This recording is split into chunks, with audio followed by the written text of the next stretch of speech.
We're here today. Obviously, you guys all know on Christmas evening, about 9 p.m., there was a large street takeover that took place here at Florence and Crenshaw. Unfortunately, during this event, one vehicle lost control that was engaged in the exhibition of speed, doing the donuts, lost control, went into a crowd of pedestrians that were spectating, watching the event. Unfortunately, one of those pedestrians that was struck passed away as a result of her injuries, Miss Eliza Oaxaca. The last few days, South Traffic Detectives, with the help of our Street Racing Task Force team from STD, our SRT team, have been putting together tons of video that's been coming in from social media, from some of the businesses. We're going through like millions of video, but trying to piece together exactly what happened, what led up to this unfortunate event. What we noticed watching the video is there's probably a good 6-7 additional victims that were injured from this car being struck, being in the path of the vehicle. So what we did today is we're releasing video and images of these other victims, hoping somebody knows who they are. We'd like them to come forward, or their family. Some look severely injured. There was probably 2 or 3 of them that were getting carried away, and we don't know who they are. They haven't surfaced, we haven't been contacted, and for all we know, they could be laid up in a hospital somewhere. So we're trying to get the public's help in identifying these other victims. One of the videos you're going to see, there's also an individual who seems to be getting jumped, getting attacked, and at one point he looks unconscious, and while that's happening, he's getting punched in the head and kicked in the head. We'd like to meet this person and know who this guy is also. Obviously, he's a victim, but again, we don't know who this is. We have tons of video coming in and not knowing who these individuals are. So what we're doing is asking for the public's help in identifying these people, and hopefully we will help us further our investigation.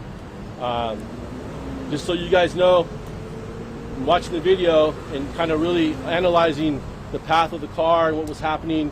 Obviously, it's the main suspect vehicle, which is the black Chevy Camaro everybody's been watching on TV, is spinning. And what happens is that when it gets to the point where it loses control, it actually made contact with a white truck, a tow truck that was there in the intersection, which caused it to kind of straighten its path and go into the crowd of people. A few nights ago, our SRT team located that truck and took custody of it.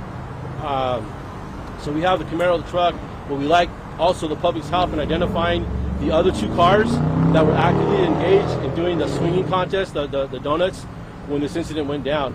So all the videos you guys are watching, I believe it's 2 Infinitis. One that's gray, looks like it's 2-tone, and then the other one, if I'm not mistaken, it was white, I believe. It was a white Infiniti also. So we want the public's help, everybody's help in identifying those other 2 cars. If anybody knows who they are, and you contact us at South Traffic Detectives. So for right now, with that being said right now, do you guys have questions? Yeah, that fight that we see, the person getting jumped, does that seem to be in response? You guys found out that was in response to this happening? So here's the thing, and it's not going to be a secret. And the guys at this culture, this stuff that happens all the time, it's what we learned. It's a thing when somebody crashes. Traditionally, when someone crashes in one of these events, if you're in a car and you're actively swinging, you're doing donuts, they do a thing what they call, they basically beat them up. So if you crash into somebody, crash into people, you've seen videos all over YouTube, whatever, and the crowd usually turns and they start beating that person up for crashing. That's usually the case. So that's kind of what we're looking at right now to see what happened there. So do you suspect that the person being beat up could be the driver that hit these people? Initially, that's what we thought, but we're getting more information and more video stuff showing another reason for it happening. It's basically that is the reason, but the roles might have been reversed. And someone will ask, I know someone's gonna ask, why would the roles be reversed? Where there are people in this culture, in some of these car clubs that have basically taken on a gang persona and basically have a gang mentality. Some of these guys that are in these car clubs are basically what you'd say is untouchable. So they can crash, do whatever, but you don't do that to them. So you think the person being beat up might have been attacking the driver who hit people, and then people retaliated against them? Yeah, absolutely what we're thinking. So, but right now, like I said, we're still working on identifying, confirming that one of the guys is our driver, our main driver. I know you guys have seen it. There's a lot of videos coming in and a lot of a lot of tips. So we are we're in the process of confirming that. Right now it's a person of interest, but we're moving closer to that, to making that determination.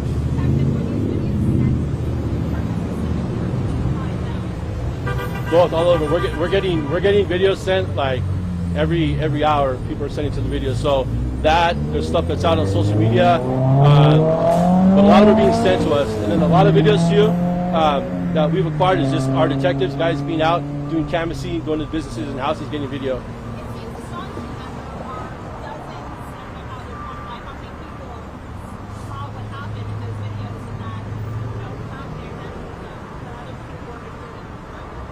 I'm sorry, can you repeat that last part? Well, it's astonishing that despite how many people have witnessed it both online and in person, that you don't have those identities of the victims in the live. I know. It is sad. I mean, it's not even just for this incident here that happened at Christmas. Like, these guys will tell you, we got our street racing task force guys back here, and they see this stuff every weekend where people are getting ran over, hit, people are getting attacked, assaulted, and we're waiting for, like, where's the police report? And they never come forward. They don't come. It's kind of sick in the way that this culture that's kind of what they do. It's kind of like, I guess, a code you say they go by where somebody will get beaten nearly to death and they don't come forward to be a victim because it's just part of the whole how it goes. And it is sad. But we do have people coming forward with information. So there are folks that are concerned and are sending stuff, so which is good. And like I said, we're just kind of going through everything right now, putting it all together. Detective, seems like this story repeats over and over in our city. What is he going to take for us to stop? What is the message to our community? What are the consequences whenever he gets caught? Well, there's different crimes involved. I mean, so for instance, in this case right here, if we have, on any, it could go anywhere from a hit and run, a felony hit and run, to a manslaughter to a murder. When you're doing things you're not supposed to be doing, one thing if you're just driving, you're not paying attention, you get an accident, you take off, hit and run, right? But if you're racing somebody, you're speeding, you're driving drunk, you're doing donuts and spin out stuff, and you lose control and you kill somebody, it steps it up. You actually raise the stakes here. So now you're playing with possibly a manslaughter murder case. We agree. We're hoping this next year that we got stuff in play. I know, our street racing task force team and Lieutenant Garcia, these guys are working on things for next year to be more stiffer penalties. I know one thing we're trying to do and kind of mirror some other cities where they take cars and they crush the cars. The cars are gone. Right now, our thing on some of these, we do the 30-day thing, right? We take them for 30 days. And it is affecting us somewhat, but there's just a lot going on. There's a lot. You guys see it's pretty widespread. A lot of people involved. I mean, on this night, there was probably, I'd say, close to maybe 200 folks, if not more, in the intersection. So, and this was just one incident. There was several going on all night. So there's a lot. But yeah, we do. We need, for one, the public support, and like I said, we're going to see what we can do on our end to step it up. We're hoping we're going to get more resources, more manpower to kind of pay more, throw at this problem. One of the suspects dumped their car. Do you guys be able to ID who owns that car, and you're still searching for them? Are you talking about the Camaro?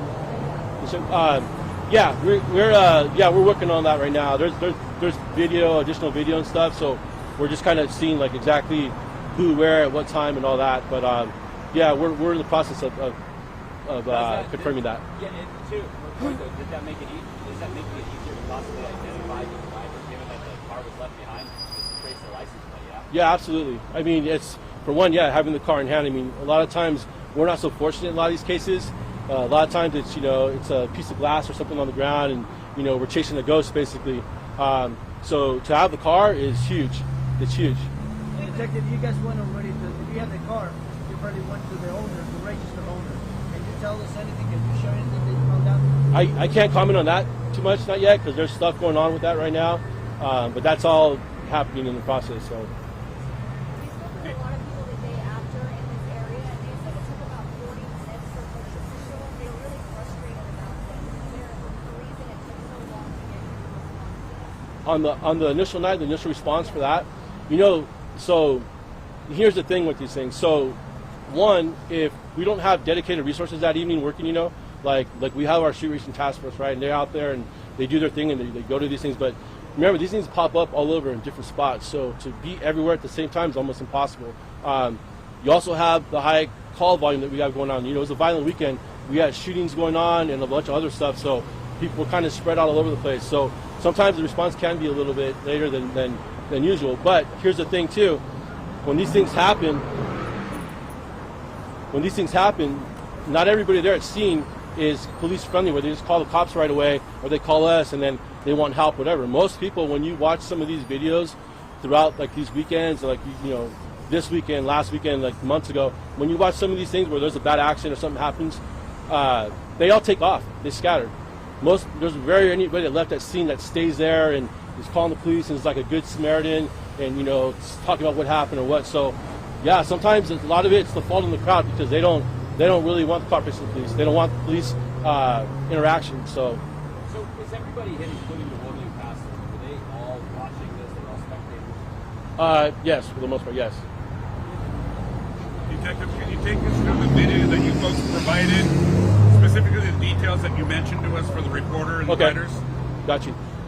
So all the video you guys are going to see, you're going to see it's about a minute 20 video with about 5 or 6 videos in it. The first 10 seconds you're going to see is once the car loses control, comes off and strikes all the pedestrians, what happens is you're going to see a male Hispanic, looks like he's about 18, 20 years old, on the ground, and it looks like he's having like a seizure. So I know he's sustained some massive head trauma or something, but he's on the ground. You're going to see that.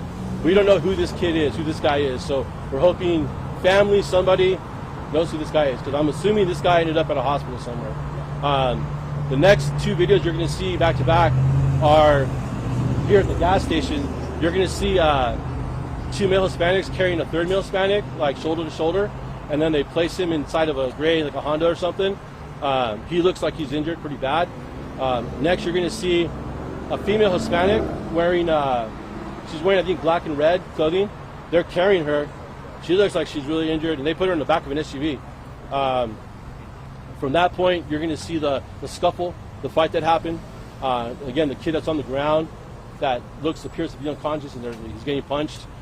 We'd like to know who that person is. His family, anybody, you know, come forward with that. And then when you see the path of the car, and obviously for obvious reasons, we're not showing the whole video of, you know, with respect to the victim and everything, but path of the car, on the driver's side of it, there appears to be 3 males, possibly Hispanic, possibly black, that are thrown on the ground, laying there, all rolled up. And so if you kind of like freeze that last video, it's only like 3 or 4 seconds, but if you stop it right at that moment, you'll see the bodies there.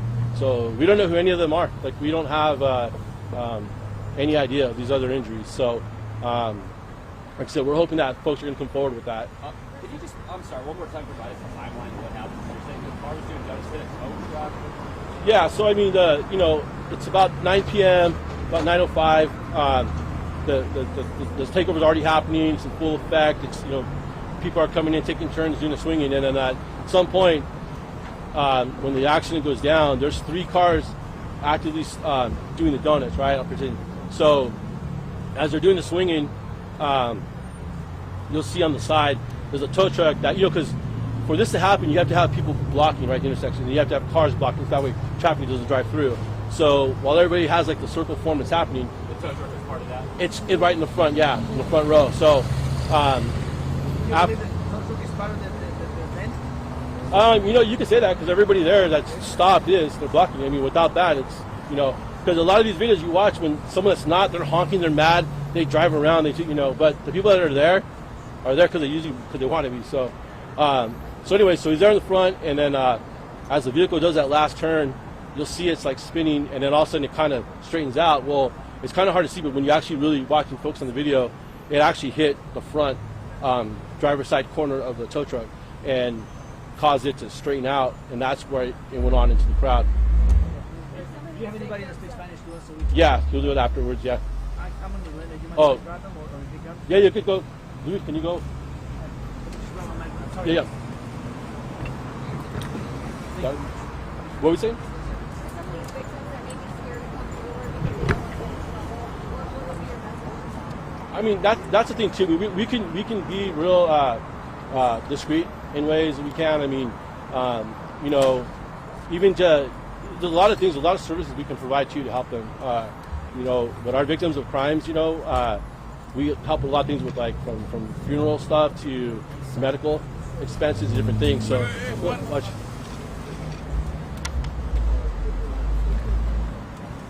And got it.